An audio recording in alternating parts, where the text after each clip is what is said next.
प्रिय दर्शकों, आपने कभी न कभी यह कथन तो जरूर सुना होगा कि त्रिया चरित्रम देवो न जानाति कुतो मनुष्य। यह एक प्राचीन संस्कृत सूक्ति है।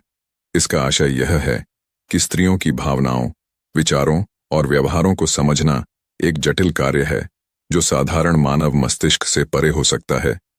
इस कथन का उपयोग सामान्यतः स्त्रियों के मनोभाव, सोच और व्यवहार की जटिलताओं को समझने में मनुष्य की सीमाओं को बताने के लिए किया जाता है। लेकिन अगर आप स्त्रियों के इन 3 लक्षणों की परख करना सीख जाओ तो आपको पारिवारिक जीवन आनंदमय हो सकता है। एक बार की बात है, भगवान शिव और माता पार्वती आकाशलोक की सैर करते हुए पृथ्वी का दृश्य देख रहे थे। भगवान शिव ने कुछ चिंतित होकर कहा, हे देवी, कलयुग का समय कितना बदल चुका है। माता पार्वती ने हैरानी से पूछा, प्रभु, ऐसा क्या बदल गया है जो आपको इतना परेशान कर रहा है? शिवजी ने उत्तर दिया, हे देवी, इस युग में स्त्रियों के स्वभाव में स्वार्थ का रंग गहराता जा रहा है। कई स्त्रियां स्वार्थवश वो कार्य करने लगी हैं जो उन्हें नहीं करने चाहिए। अपने स्वार्थ की खातिर वे कुछ भी करने को तैयार हो जाती हैं। किसी भी हद तक गिरने में जरा भी संकोच नहीं करती हैं, जिससे उनका और उनके परिवार का जीवन भी कठिनाई में पड़ सकता है। माता पार्वती को यह बात अजीब लगी। उन्होंने थोड़ा विरोध करते हुए कहा, प्रभु, स्त्रियां स्वार्थी कैसे हो सकती हैं?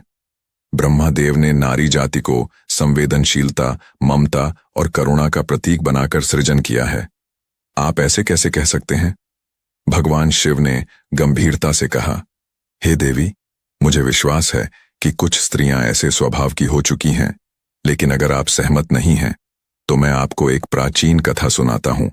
उस कथा को सुनकर आप भी समझ पाएंगी कि कैसे कुछ स्त्रियों ने अपने स्वार्थ के कारण खुद का और अपने परिवार का जीवन संकट में डाल दिया। माता पार्वती ने सहमति जताते हुए कहा, ठीक है प्रभु, मुझे वह कथा सुनाइए ताकि मैं स्वयं जान सकूं कि क्या वास्तव में ऐसा हो सकता है। महादेव जी आगे कहते हैं कि जो भी व्यक्ति इस कथा को पूरी श्रद्धा और ध्यान से सुनता है वह समझ पाता है कि किन 3 गुणों वाली स्त्रियों से सावधान रहना चाहिए। ऐसी स्त्रियों के साथ विवाह भूलकर भी नहीं करना चाहिए है, क्योंकि इससे मनुष्य का पारिवारिक जीवन नर्क के समान कष्टदायक हो सकता है। जो पुरुष इन स्त्रियों के जाल में फंसते हैं उनके घर में दरिद्रता का बसेरा हो सकता है और सुख शांति उनसे दूर चली जाती है। प्रिय दर्शकों, मेरा आपसे विनम्र निवेदन है कि इस कथा को सुनने से पहले कमेंट बॉक्स में हर हर महादेव लिखें, वीडियो को लाइक करें, चैनल को सब्सक्राइब कर बेल आइकन को ऑल पर सेट कर लें ताकि आप प्राचीन कथाओं और जीवन मार्गदर्शन वाली कहानियों से जुड़े रहें। भगवान शिव ने माता पार्वती को कथा का विस्तार से वर्णन करते हुए कहा, हे देवी, यह कहानी एक प्राचीन नगर की है। वहां 3 अभिन्न मित्र रहते थे। एक राजा का पुत्र जिसे लोग राजकुमार कहते थे, दूसरा साहूकार का पुत्र और तीसरा एक व्यापारी का पुत्र। तीनों की मित्रता इतनी गहरी थी कि वे बचपन से साथ साथ बड़े हुए थे, एक ही गुरुकुल में पढ़े थे और एक दूसरे के सुख दुख में हमेशा साथ रहे थे। राजकुमार की शादी हो चुकी थी और वह अपनी पत्नी से बेहद प्रेम करता था। एक दिन की बात है, तीनों मित्र महल के बगीचे में टहल रहे थे।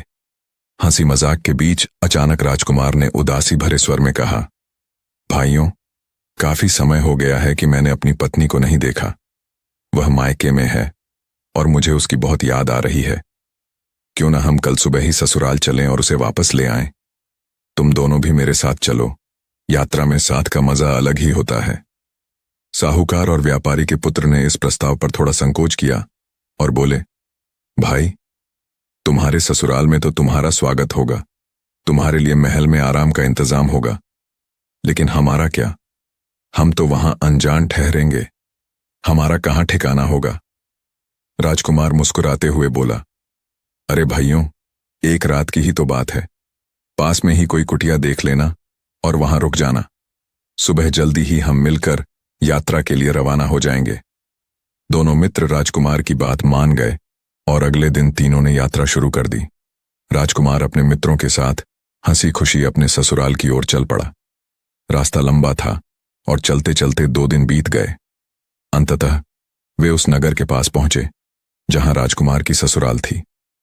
नगर की सीमा पर पहुंचकर राजकुमार ने अपने मित्रों से कहा, अब मैं ससुराल जा रहा हूं, तुम दोनों पास में कोई कुटिया ढूंढ लो और रात वहां बिता लेना। सुबह मैं अपनी पत्नी के साथ यहां आ जाऊंगा और फिर हम साथ में लौट चलेंगे। इतना कहकर राजकुमार अपने ससुराल की ओर चल पड़ा। इधर साहूकार और व्यापारी का पुत्र कुटिया की तलाश में निकल पड़े। नदी के किनारे चलते हुए उन्हें कुछ ही दूरी पर दो सुंदर कुटिया दिखाई दी। ये कुटिया हरे भरे पेड़ों के बीच स्थित थीं।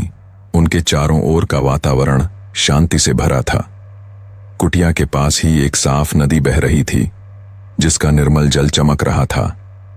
दोनों मित्रों को लगा कि यहां रुकना अच्छा रहेगा, क्योंकि न केवल आराम के लिए जगह थी, बल्कि स्नान के लिए स्वच्छ जल भी उपलब्ध था। जब वे दोनों कुटिया के पास पहुंचे तो देखा कि वहां एक वृद्धा बैठी थी।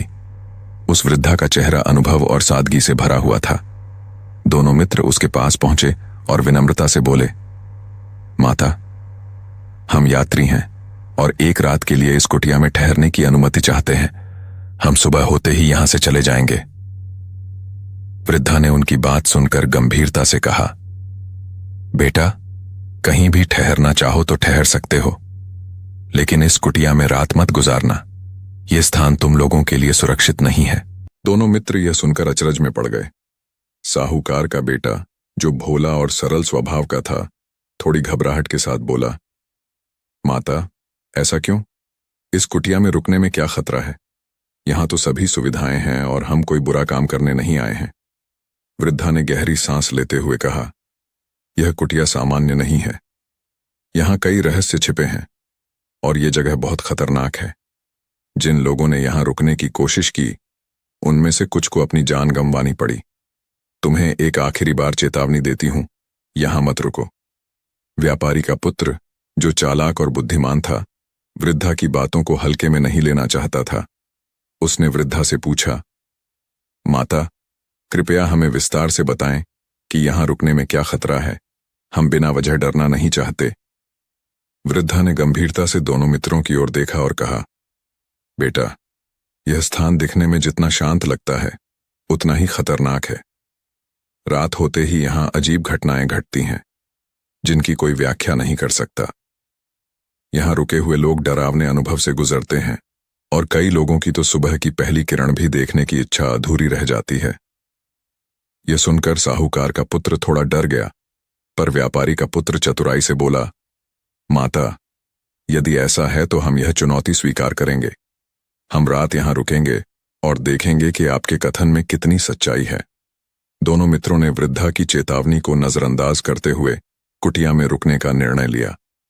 वृद्धा ने उन्हें रोकने की कोशिश की, लेकिन वे अपनी जिद पर अड़े रहे।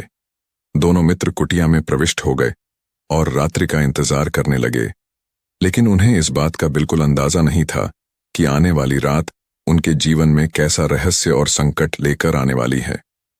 आगे भगवान भोलेनाथ माता पार्वती से कहते हैं, हे देवी, अंधेरा होते ही एक बेहद सुंदर और आकर्षक युवती अचानक कुटिया के दरवाजे पर आकर खड़ी हो गई। साहूकार के बेटे की नजर जैसे ही उस पर पड़ी, वह उस पर मुग्ध हो गया। उसके यौवन के आकर्षण में वह उस युवती की ओर खींचता चला गया। उसने मन में ठान लिया कि किसी भी तरह से वह उसके साथ रात बिताना चाहता है। इतनी बलवती हो उठी कि बूढ़ी महिला की बातों का उस पर कोई असर नहीं हुआ। बूढ़ी महिला ने बार बार चेतावनी दी और कहा, बेटा, इस कुटिया में रुकना तुम्हारे लिए जानलेवा साबित हो सकता है। पर साहूकार का बेटा अपनी जिद पर अड़ा रहा। उसने अपने दोस्त से कहा, तुम अपने लिए कोई और जगह देख लो, लेकिन मैं तो इस सुंदर युवती के साथ यहीं रुकूंगा। इतना कहकर साहूकार का बेटा उस युवती के साथ कुटिया के अंदर चला गया। भीतर जाकर उसने देखा कि वहां एक बड़ा सा हॉलनुमा कमरा था। उस कमरे में वह उस सुंदर युवती के साथ रात बिताने के लिए बैठ गया। बाहर रात का अंधेरा गहराने लगा था और सोने का समय भी करीब आ चुका था। साहूकार का बेटा भीतर युवती के साथ था, लेकिन उसका दोस्त बनिए का बेटा बाहर ही रह गया। यह बनिए का बेटा बड़ा ही चतुर और समझदार था। उसे बूढ़ी महिला की बातों पर संदेह हो गया था। वह अपने दोस्त को कई बार रोकने की कोशिश करता रहा, लेकिन उसका दोस्त उसकी एक भी बात मानने को तैयार नहीं था। आखिरकार बनिए का बेटा फिर से बूढ़ी महिला के पास गया और निवेदन करने लगा, माँ, आपने यह कहा कि जो इस कुटिया में रात बिताएगा वह सुबह जीवित वापस नहीं लौटेगा। आखिर इसका क्या कारण है? कृपया मुझे इस रहस्य से अवगत कराइए। बूढ़ी महिला ने एक गहरी सांस ली और गंभीर स्वर में कहा, बेटा, तुम उसे रोकने की कोशिश कर रहे थे, लेकिन दुर्भाग्य से वह नहीं माना। मुझे डर है कि सुबह वह जिंदा नहीं बचेगा। बनिए का बेटा व्याकुल होकर पूछने लगा, माँ, आखिर ऐसा क्यों है? कृपया स्पष्ट बताएं कि इस कुटिया में ऐसा क्या है जिससे यहां रात बिताने वाले की मौत सुनिश्चित है। बूढ़ी महिला ने तब रहस्योद्घाटन करते हुए कहा, बेटा, जिस सुंदर युवती तुम्हारे मित्र ने देखा और जिसके मुंह में वह अंदर चला गया है, वह वास्तव में कोई साधारण युवती नहीं है। वह एक मायावी स्त्री है जो एक नागिन का रूप ले लेती है। यह नागिन रात के समय अपने असली रूप में आती है और जिसके साथ वह रात बिताती है उसे अपनी नागिन की फुफकार से मौत की नींद सुला देती है। यही कारण है कि इस कुटिया में अब तक जो भी व्यक्ति ठहरा है वह सुबह जिंदा नहीं लौटा। यह सुनकर बनिए का बेटा सन्न रह गया। उसे एहसास हो गया कि उसके दोस्त के लिए खतरा कितना बड़ा है। भगवान भोलेनाथ माता पार्वती से आगे कहते हैं, हे देवी, उस बनिए का लड़का बुढ़िया की बात सुनकर थोड़ा घबरा गया। उसने कहा, माता, हमें कोई उपाय बताओ जिससे हम अपने मित्र की जान बचा सकें। बुढ़िया ने उसकी बेचैनी समझी और बोली, बेटा, मैं तुम्हें एक लाठी देती हूं। अगर तुम इस नागिन का वध कर सको तो ही तुम्हारा मित्र जीवित बच सकेगा। बनिए का लड़का समझदार और साहसी था। उसने बिना किसी डर के कहा, माता, मुझे वह लाठी दीजिए। मैं अपने मित्र की जान किसी भी हालत में बचाऊंगा, चाहे इसके लिए मुझे अपने प्राण ही क्यों न देने पड़े। बुढ़िया ने उसे एक विशेष लाठी दी और वह साहसी युवक चुपके से कुटिया के अंदर घुस गया। उसने देखा कि साहूकार का बेटा, जो उसका मित्र था, एक सुंदर युवती के साथ चारपाई पर लेटा हुआ था। बनिए का लड़का कुटिया के कोने में चुपचाप खड़ा हो गया और इंतजार करने लगा, यह देखने के लिए कि वह युवती कब नागिन का रूप धारण करेगी। आधी रात का समय होने ही वाला था और तभी वह अद्भुत सुंदरता वाली युवती अपना असली रूप धारण करने लगी। वह नागिन बन चुकी थी और साहूकार के बेटे को डसने के लिए जैसे ही आगे बढ़ी, तभी बनिए का लड़का अपनी लाठी लेकर उस नागिन पर टूट पड़ा। उसने पूरी ताकत से उस नागिन पर वार किया और उसे वहीं ढेर कर दिया। उस नागिन का जीवन वहीं समाप्त हो गया और बनिए के लड़के ने इस तरह अपने मित्र की जान बचा ली। बनिए के लड़के ने मरी हुई नागिन को चारपाई के नीचे छिपा दिया और अपने मित्र के पास जाकर उसे होश में लाने का प्रयास किया। उसने कुटिया से बाहर निकलकर चैन की सांस ली। तभी उसने देखा कि जंगल में एक सुंदर स्त्री अकेली चलती जा रही है। यह देखकर उसके मन में जिज्ञासा जगी कि इतनी सुंदर स्त्री इस घने जंगल में कहां जा रही है। उसने निश्चय किया कि वह उसके पीछे जाएगा और देखेगा कि आखिर यह स्त्री जंगल में किस उद्देश्य से जा रही है। वह चुपचाप उसके पीछे चल दिया और देखता रहा कि वह स्त्री जंगल के भीतर एक साधु के आश्रम की ओर बढ़ रही है। वह आश्रम पहुंचकर साधु के सामने हाथ जोड़कर खड़ी हो गई। यह सब बनिए का लड़का कुछ दूरी से देख रहा था। उसने देखा कि वह स्त्री साधु से बड़ी श्रद्धा से बात कर रही थी। जब स्त्री ने जाने का समय आया तो वह साधु के सामने हाथ जोड़कर बोली, महाराज, यह मेरी आपसे आखिरी मुलाकात है। साधु ने आश्चर्य से पूछा, आखिरी मुलाकात क्यों? स्त्री ने गंभीरता से उत्तर दिया, मेरे पति मुझे लेने के लिए आए हैं और वे अभी मेरे घर पर ठहरे हुए हैं। कल मैं अपने पति के साथ ससुराल चली जाऊंगी और उसके बाद मैं यहां आने में असमर्थ रहूंगी। साधु ने उसे व्यंग्य भरे लहजे में कहा, रोजाना तो बड़ी श्रद्धा से मेरे पास आती थी, अब अचानक मुझे छोड़कर जा रही हो। क्या मुझे धोखा देकर अब पति के साथ जाने का मन बना लिया है? स्त्री ने उत्तर दिया, मुझे क्षमा कीजिए महाराज, अब मैं आपके पास आने में सक्षम नहीं रहूंगी। मेरा पति मुझे घर ले जाएगा और उसके बाद मैं अपने कर्तव्यों का पालन करूंगी। यह सुनकर साधु को बहुत गुस्सा आया। साधु ने क्रोधावेश में आकर उस स्त्री की नाक काट दी। जैसे ही उसकी नाक कटी, वह जोर जोर से चीख उठी। दर्द से तड़पती हुई वह रोती चिल्लाती अपने घर की ओर भाग गई। इधर एक बनिए का लड़का पास में खड़ा सब कुछ देख रहा था। उसकी आंखों में क्रोध भड़क उठा और वह अंदर ही अंदर आग बबूला हो गया। गुस्से में अपनी लाठी उठाई और साधु के पास जाकर उस पर वार कर दिया। साधु को मारने के बाद वह वहां से जल्दी से भाग गया और अपनी जान बचाने के लिए एक मंदिर में जा छिपा। वहां वह बेचैन होकर सोचने लगा, हे भगवान, इस संसार में आखिर हो क्या रहा है? क्यों इतना अन्याय और हिंसा है? मंदिर में वह चुपचाप बैठा हुआ था कि तभी कुछ चोर मंदिर के बाहर आए। चोरों ने बाहर से देवी मां को प्रणाम किया और प्रार्थना की, हे देवी मां, हम आज एक बड़ी चोरी करने जा रहे हैं। कृपा करके हमें पकड़े जाने से बचाना, और अगर हम सफल होते हैं तो कल हम आपकी चरणों में राजा की बेटी को बलि के रूप में समर्पित करेंगे। चोरों की इस योजना को सुनकर बनिए के लड़के के रोंगटे खड़े हो गए। उसके मन में विचार आया, हे भगवान, यहां भी एक हत्या होने वाली है। क्या इस संसार में कोई धर्म और न्याय बचा भी है? चोर अपनी प्रार्थना कर चोरी के लिए निकल गए, लेकिन बनिए के लड़के का दिल कांप उठा। उसने संकल्प किया, चाहे कुछ भी हो जाए, मैं राजा की बेटी की हत्या नहीं होने दूंगा। यह सोचकर उसने मंदिर में छिपे रहने का फैसला किया ताकि वह चोरों की योजना का पर्दाफाश कर सके। इस बीच वह स्त्री, जिसकी नाक साधु ने काट दी थी, अपने घर पहुंची। दर्द से कराहते हुए उसने सोच में पड़ गई, सुबह जब लोग मुझे इस हालत में देखेंगे तो मेरी इज्जत पर बट्टा लग जाएगा। सब मेरा उपहास उड़ाएंगे। क्यों न मैं सारा दोष अपने पति पर मढ़ दूं और कह दूं कि उसने ही मेरी नाक काट दी है। अगली सुबह जैसे ही पहली किरण फूटने वाली थी, वह स्त्री घर के आंगन में जोर जोर से चिल्लाने लगी, देखिए, देखिए, मेरे पति ने मेरी नाक काट दी है। उसकी आवाज सुनकर घर के लोग दौड़ते हुए आए और स्त्री के पति को पकड़ लिया। यह पति कोई और नहीं बल्कि राजकुमार था, राजा का बेटा। लोगों ने राजकुमार को दोषी मान लिया और उसे राजा के सामने पेश कर दिया। राजा ने पूरी बात सुनी और बिना कुछ पूछे ताछे उसे कैद खाने में डालने का हुक्म दे दिया। इधर मंदिर में छिपा बनिए का लड़का चोरों की साजिश और निर्दोष राजकुमार पर लगाए गए झूठे आरोप के बारे में सोचता रहा। उसके मन में न्याय की अलख जाग चुकी थी और उसने संकल्प किया कि वह सच को उजागर करेगा, चाहे इसके लिए उसे अपने प्राण ही क्यों न देने पड़े। मित्रों, इसके बाद भगवान भोलेनाथ ने माता पार्वती से कहा, हे देवी, अब आगे सुनिए क्या हुआ। बनिए का लड़का मन ही मन एक योजना बना चुका था।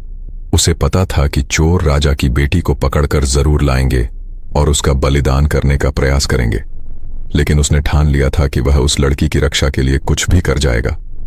जैसे ही रात हुई, वह बनिए का लड़का मंदिर में लाठी लेकर चुपचाप छिपकर बैठ गया और रात के सन्नाटे का इंतजार करने लगा।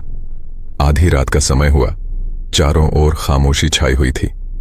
तभी चोर राजा की बेटी को पकड़कर मंदिर के वृहद प्रांगण में लाए और वहां बैठकर आपस में बातें करने लगे। एक चोर ने कहा, वाह, देवी मां ने हमारा कितना साथ दिया। हम चोरी करके भी पकड़े नहीं गए और अब धन धान्य से भरे हुए हैं।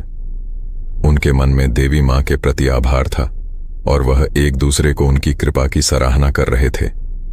कुछ देर बाद उनमें से एक चोर ने कहा, अब इस लड़की को ले जाओ और देवी मां के सामने उसकी बलि चढ़ा दो ताकि हमारी सारी मुरादें पूरी हों। इतना कहकर एक चोर राजा की बेटी को पकड़कर मुख्य मंदिर के अंदर ले गया और देवी मां की मूर्ति के सामने खड़ा हो गया। वह उसका सिर काटने के लिए तैयार हुआ, लेकिन उसे क्या पता था कि बनिए का लड़का पहले से ही वहां छिपा हुआ है।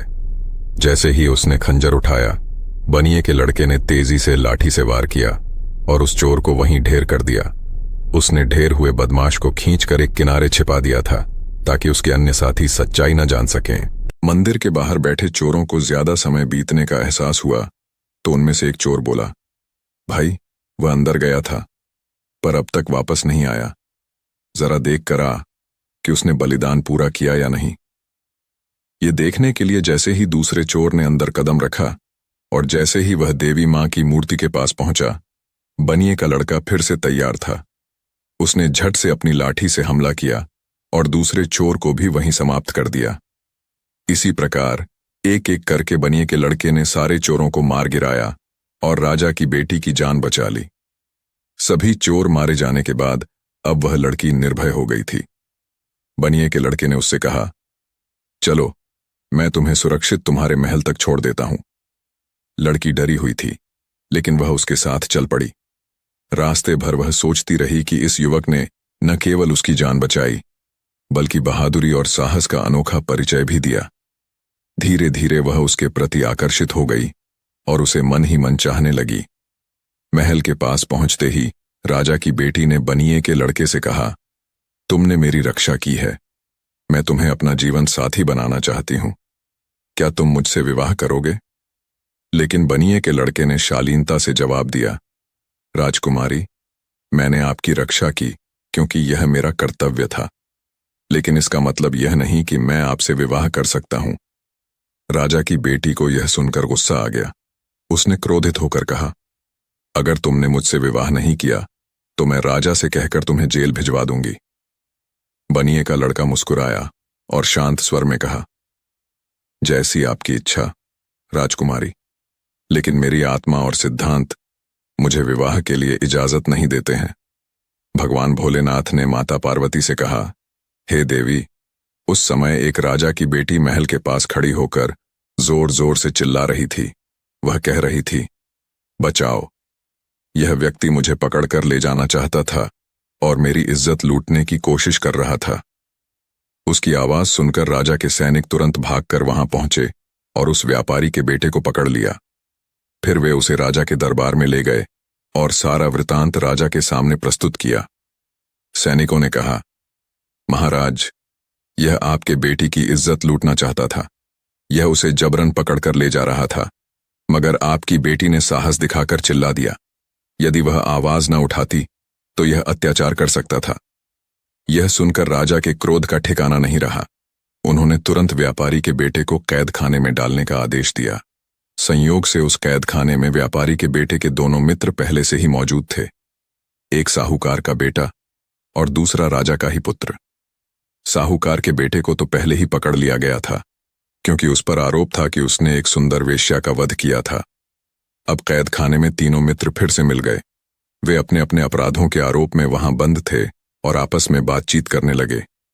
अगले दिन राजा ने दरबार में उन तीनों को बुलाया। दरबार सजा हुआ था और न्याय का समय आ पहुंचा था। सबसे पहले राजा ने साहूकार के बेटे को अपने सामने बुलाया और गहरी नजरों से देखते हुए कहा, तेरा नाम क्या है और तू कहां का रहने वाला है? साहूकार का बेटा संकोचपूर्वक बोला, महाराज, मेरा नाम अमर है और मैं साहूकार का पुत्र हूं। राजा ने सख्त स्वर में कहा, तो फिर यह बता, तूने उस वेश्या का वध क्यों किया? आखिर उसकी जान लेने की जरूरत क्या थी? साहूकार का बेटा पूरी तरह से भ्रमित और स्तब्ध खड़ा था। उसे इस आरोप की असलियत की कोई जानकारी नहीं थी। उसने किसी वेश्या का वध नहीं किया था और न ही उसे पता था कि ऐसा क्यों कहा जा रहा है। वह घबराहट में कुछ भी बोलने की स्थिति में नहीं था। राजा ने गुस्से में फिर से पूछा, तू क्यों चुप है? जवाब दे कि तूने उस वेश्या को क्यों मारा? तभी व्यापारी का बेटा, जो वहां खड़ा सब सुन रहा था, बीच में बोल पड़ा, महाराज, बीच में बोलने के लिए क्षमा चाहता हूं, पर इस पर लगाए गए आरोप झूठे हैं। इसने वेश्या का वध नहीं किया है, बल्कि उस वेश्या का वध मैंने किया है। राजा ने चौंक कर उसकी ओर देखा और कहा, अच्छा, तो अब तू ही बता कि असल में हुआ क्या था? व्यापारी का बेटा कहने लगा, महाराज, हम दोनों मित्र एक रात साहूकार के बेटे के साथ एक कुटिया में ठहरे थे। उस कुटिया में एक वृद्धा ने हमें चेतावनी दी थी कि इस कुटिया में न ठहरें, क्योंकि जो भी यहां रुकेगा वह सुबह जीवित नहीं बचेगा। परंतु हमारा मित्र उसकी चेतावनी को नजरअंदाज करते हुए वहां रुक गया। उसने उस सुंदर वेश्या को देखा और उसके मोह में फंसकर रात वहीं बिताने का निर्णय कर लिया। मुझे उस वृद्धा से यह झांत हुआ कि वह वेश्या असल में एक नागिन है, जो रात में नागिन का रूप धारण करके सोने वाले को डस लेती है। व्यापारी का बेटा आगे कहने लगा, मैं अपने मित्र की सुरक्षा के लिए चिंतित था, इसलिए लाठी लेकर चुपचाप कुटिया के एक कोने में बैठ गया। मैंने अपनी नजर उस वेश्या पर टिका रखी जो हमारे मित्र के साथ पलंग पर सो रही थी। आधी रात होते ही अचानक उस वेश्या ने नागिन का रूप धारण कर लिया और हमारे मित्र को डसने के लिए तैयार हो गई। जैसे ही उसने हमला करने की कोशिश की, मैंने बिना एक पल गंवाए लाठी से उसे मार गिराया। अगर आपको विश्वास नहीं होता महाराज, तो उस कुटिया के पलंग के नीचे जाकर देखें, आपको वहां मरी हुई नागिन मिल जाएगी। राजा ने व्यापारी के बेटे की बातों को ध्यान से सुना और उसकी सच्चाई की जांच करने के लिए अपने सैनिकों को आदेश दिया कि वे तुरंत उस कुटिया में जाकर देखें। सैनिक वहां पहुंचे और उन्होंने पलंग के नीचे एक मरी हुई नागिन को पाया। इस प्रमाण से यह सिद्ध हो गया कि व्यापारी के बेटे ने झूठ नहीं बोला और उसने वास्तव में अपने मित्र की जान बचाने के लिए उस नागिन का वध किया था। राजा ने साहूकार के बेटे की ईमानदारी और दोस्ती को सराहा। साहूकार के बेटे ने न सिर्फ अपने मित्र की जान बचाई थी, बल्कि सच्चाई को सामने लाने का भी साहस दिखाया था। इससे राजा बेहद प्रभावित हुए और उसने साहूकार के बेटे को सम्मानित कर अपने निर्णय की ओर बढ़ने का संकेत दिया। अब राजा ने अपने दामाद राजकुमार को बुलाया और गहरी निगाहों से देखते हुए पूछा, तुमने अपनी पत्नी की नाक क्यों काटी? राजकुमार यह सवाल सुनकर स्तब्ध रह गया। उसे खुद नहीं मालूम था कि यह आरोप क्यों लगाया जा रहा है और वह चुपचाप सिर झुकाए खड़ा रहा। राजा ने उसकी खामोशी को देखकर दोबारा कड़े स्वर में पूछा, उत्तर दो, आखिर तुमने अपनी पत्नी की नाक क्यों काटी? इस पर साहूकार का बेटा एक बार फिर हाथ जोड़कर राजा के सामने आया और विनम्रता से कहा, महाराज, क्षमा करें, लेकिन राजकुमार ने अपनी पत्नी की नाक नहीं काटी। इस पूरे मामले की सच्चाई कुछ और है, जिसे मैं आपके सामने प्रकट करना चाहता हूं। राजा ने रुचि से उसे आगे बोलने का संकेत दिया। साहूकार का बेटा कहने लगा, महाराज, यह सब उस स्त्री के छल का परिणाम है। असल में वह स्त्री एक साधु से प्रेम करती थी और छुप छुप कर रात को उससे मिलने जाया करती थी। एक रात वह साधु से मिलने गई और उसने साधु से कहा कि यह उसका आखिरी मिलन है, क्योंकि उसका पति अब उसे ले जाने के लिए आ चुका है। यह सुनकर राजा हैरान हुए और उन्होंने साहूकार के बेटे की ओर अविश्वास से देखा। लेकिन साहूकार का बेटा शांत स्वर में आगे बोला, महाराज, यह सुनकर साधु को क्रोध आया और उसने उसकी नाक काट दी। इसके बाद वह स्त्री अपने पति के पास आई और उसे इस मामले में फंसा दिया, जैसे उसने ही उसकी नाक काटी हो। यह सब झूठ और छल का जाल था, महाराज। राजा ने गंभीरता से साहूकार के बेटे की बातों पर विचार किया, लेकिन फिर भी संतुष्ट नहीं हुए। उन्होंने कहा, तुम्हारी बात मानने का कोई ठोस कारण मुझे नहीं दिखता। मैं कैसे भरोसा करूं कि तुम सत्य कह रहे हो?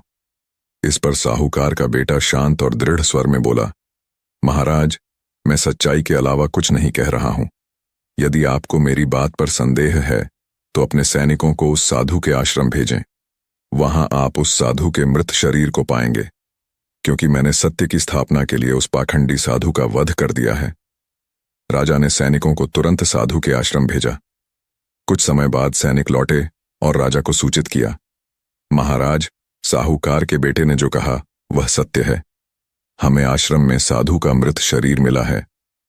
अब राजा के सामने सच्चाई पूरी तरह से स्पष्ट हो चुकी थी। उन्होंने न केवल साहूकार के बेटे की सत्यता को स्वीकार किया, बल्कि राजकुमार को भी निर्दोष मानकर मुक्त कर दिया। इस तरह साहूकार के बेटे ने अपने दोस्त की रक्षा करते हुए राजा के सामने सत्य का उद्घाटन किया और अपने मित्र को एक बड़ी मुसीबत से बचा लिया। भगवान शिव ने माता पार्वती को आगे कथा सुनाते हुए कहा, हे देवी, अब मैं तुम्हें उस बनिए के बेटे की कहानी सुनाता हूं, जिसने न केवल अपने दोस्तों की जान बचाई, बल्कि एक घिनौने आरोप से भी स्वयं को मुक्त कराया। उस समय की बात है जब राजा ने उस बनिए के बेटे को बुलाकर प्रश्न किया, तुमने तो अपने मित्र को बचा लिया, लेकिन बताओ, तुम मेरी बेटी को लेकर क्यों भाग रहे थे? तुमने उसके साथ दुर्व्यवहार करने का प्रयास क्यों किया? क्या तुम्हारा इरादा उसकी इज्जत से खिलवाड़ करने का था? अब तुम्हें इसकी सजा भुगतनी होगी। यह सुनकर बनिए का बेटा विनम्रता से कहने लगा, हे महाराज, कृपा कर मुझे क्षमा करें और मेरी बात ध्यान से सुने। आपकी पुत्री ने मुझे गलत तरीके से फंसाने की कोशिश की है। असल में आपकी बेटी को कुछ चोर बलि चढ़ाने के लिए उठाकर ले जा रहे थे। मैं उसी समय मंदिर में था और संयोगवश मेरे पास एक लाठी थी। मैंने देखा कि एक चोर आपकी बेटी की ओर बढ़ रहा था, तो मैंने उसे रोकने के लिए लाठी उठाई और मार दिया। फिर दूसरा चोर आया, उसे भी मार दिया। इस तरह जितने भी चोर थे, मैंने सभी को मार गिराया। अगर मेरी बात पर संदेह है तो आप अपने सैनिकों को भेजकर मंदिर में देख सकते हैं। वहां सभी चोरों की लाशें पड़ी हैं। राजा ने यह सुनकर तुरंत सैनिकों को मंदिर भेजा। सैनिक जब वहां पहुंचे तो सचमुच उन्होंने देखा कि मंदिर में चोरों की लाशें बिखरी पड़ी थीं। वे वापस लौटकर राजा को सारा हाल कह सुनाते हैं। महाराज, यह सत्य है। इस युवक ने आपकी बेटी की रक्षा की है और उसका कोई बुरा इरादा नहीं था। यह सुनकर राजा का संदेह दूर हो गया, लेकिन वह फिर भी बनिए के लड़के से पूछने लगा, फिर बताओ, तुम मेरी बेटी को क्यों लेकर आए थे? तब बनिए का बेटा बोला, महाराज, जब मैंने आपकी बेटी को चोरों से बचाया और उसे सुरक्षित राजमहल पहुंचाने के लिए लेकर आया तो वह मुझ पर प्रसन्न हो गई और मुझसे प्रेम करने लगी। उसने मुझसे विवाह की जिद की, लेकिन मैंने उसे मना कर दिया। मैंने कहा कि मैं एक रक्षक हूं, मैं जिस लड़की की रक्षा करता हूं उसके साथ विवाह नहीं कर सकता। मैंने उससे कोई अनुचित संबंध बनाने से इनकार कर दिया। राजा की बेटी, जो अपने मनमाने स्वभाव के कारण निराश हुई थी, बोली, अगर तुम मुझसे विवाह नहीं करोगे तो मैं अपने पिता से कह दूंगी कि तुमने मुझ पर अत्याचार किया है और वह तुम्हें कैद में डाल देंगे। और उसने सचमुच ऐसा ही किया। बनिए के बेटे की पूरी बात सुनकर राजा का सिर शर्म से झुक गया। उसे अपनी बेटी के गलत आरोप पर पछतावा हुआ और उसने बनिए के बेटे से क्षमा मांगी। जाओ, तुम निर्दोष हो, तुम्हें कैद में डालना मेरी भूल थी, राजा ने कहा। बनिए का बेटा खुशी से अपने दोनों दोस्तों को लेकर नगर लौट गया। उन तीनों ने हंसी खुशी अपने जीवन को फिर से शुरू किया और आराम से वहीं बस गए। फिर भगवान शिव ने माता पार्वती से गंभीरता से कहा, हे देवी, आपने स्वयं देखा कि कैसे कुछ स्त्रियों का स्वभाव स्वार्थी हो गया है। ऐसी स्त्रियां अपने स्वार्थ के लिए किसी भी हद तक जा सकती हैं, चाहे इसके लिए उन्हें गलत काम करना पड़े, दूसरों की जिंदगी से खिलवाड़ करना पड़े या अपने ही जीवन को कष्टों में डालना पड़े। ये स्त्रियां अपने स्वार्थ को पाने के लिए किसी भी सीमा का उल्लंघन करने से नहीं चूकती। यही कारण है कि मैंने मनुष्यों को सचेत किया है, चाहे भूखे रह जाओ, लेकिन इन 3 विशेष लक्षणों वाली स्त्रियों से हमेशा दूरी बनाए रखो और उनसे विवाह का विचार मन में न आने दो। माता पार्वती ने यह सुना तो कुछ असमंजस में पड़ गईं और विनम्रता से भगवान शिव से पूछा, हे प्रभु, कृपया मुझे विस्तार से बताइए कि वे कौन सी 3 प्रकार की स्त्रियां हैं जिनसे मनुष्य को बचना चाहिए। भगवान शिव ने गहरी सांस लेते हुए उत्तर दिया, हे देवी, ध्यान से सुनो। पहली ऐसी स्त्री है जो अपने पति के होते हुए भी पराये पुरुषों के साथ प्रेम संबंध बनाती है। ऐसी स्त्रियां अपने पतिव्रता धर्म को भुला देती हैं और छुप छुप कर पराये पुरुषों से मिलती हैं। उनका यह आचरण परिवार और समाज को कलंकित कर देता है। ऐसी स्त्रियां पुरुष के जीवन में दुख और अपमान लाती हैं, इसलिए पुरुषों को इनसे हमेशा बचना चाहिए। उनसे दूर रहना ही उनके जीवन की भलाई है। फिर भगवान शिव ने दूसरी स्त्री के बारे में बताया, हे देवी, दूसरी स्त्री वह होती है जो अपने जीवन को वेश्यावृत्ति जैसी अनैतिक प्रवृत्तियों में व्यतीत करती है। उसकी इच्छाएं नागिन की भांति विषैली हो जाती हैं। ऐसे में वह किसी भी हद तक जा सकती है, यहां तक कि अपने ही पति को चोट पहुंचाने में भी संकोच नहीं करती। अपनी इच्छाओं की पूर्ति के लिए वह किसी का भी अहित कर सकती है, अपने ही प्रियजनों के साथ छल कर सकती है। ऐसी स्त्रियां जीवन में सिर्फ विष का संचार करती हैं और इनसे विवाह का विचार मनुष्य के लिए विनाश का कारण बन सकता है। भगवान शिव ने माता पार्वती की ओर देखा और फिर बोले, हे देवी, तीसरी स्त्री के बारे में सुनो। वह स्त्री है जो संकट के समय बचाए जाने पर अपने ही उद्धारक को फंसाने के लिए झूठ का सहारा लेती है। जब उसका जीवन संकट में होता है और कोई उसकी जान बचाता है तो उसके प्रति आभार जताने की जगह उसे झूठे आरोपों में फंसा देती है, यहां तक कि उससे विवाह करने की इच्छा भी जताती है ताकि अपने स्वार्थ के अनुरूप उसका उपयोग कर सके। ऐसी स्त्रियां किसी की भी भलाई का जवाब छल से देती हैं और उनके कारण किसी की भी जिंदगी बर्बाद हो सकती है। ऐसी स्त्रियों से मनुष्य को हमेशा सावधान रहना चाहिए, क्योंकि इनका स्वभाव धोखे से भरा होता है। भगवान शिव ने गंभीरता से निष्कर्ष निकालते हुए कहा, हे देवी, मनुष्य के लिए इन 3 लक्षणों वाली स्त्रियों से दूर रहना ही श्रेयस्कर है। कोई पुरुष चाहे कुंवारा ही क्यों न रह जाए, लेकिन ऐसी स्त्रियों के संपर्क में आकर अपने जीवन को संकट में न डाले। जो इनसे दूर रहते हैं वे सुखी, सफल और धन धान्य से संपन्न होते हैं। उनका जीवन शांतिपूर्ण होता है और वे कभी पछतावा नहीं करते। माता पार्वती ने भगवान शिव की बातें ध्यान से सुनी और सिर झुकाकर उनकी बातों को स्वीकार कर लिया। इस प्रकार भगवान शिव ने माता पार्वती को यह शिक्षाप्रद कथा सुनाई और बताया कि जीवन में सही निर्णय लेना कितना महत्वपूर्ण है, विशेषकर जब बात जीवन साथी के चुनाव की हो। दोस्तों, इस कथा में भगवान शिव की सीख हमारे लिए भी अमूल्य है। जीवन में सही साथी का चुनाव एक गंभीर निर्णय है और इससे ही जीवन की दिशा तय होती है। अगर यह कहानी आपको अच्छी लगी हो और आप ऐसी और शिक्षाप्रद कथाओं में रुचि रखते हैं तो कृपया हमारे चैनल को सब्सक्राइब करें, वीडियो को लाइक करें और बेल आइकन को दबाएं ताकि ऐसी अद्भुत प्राचीन कथाएं आप तक सबसे पहले पहुंच सकें। हर हर महादेव।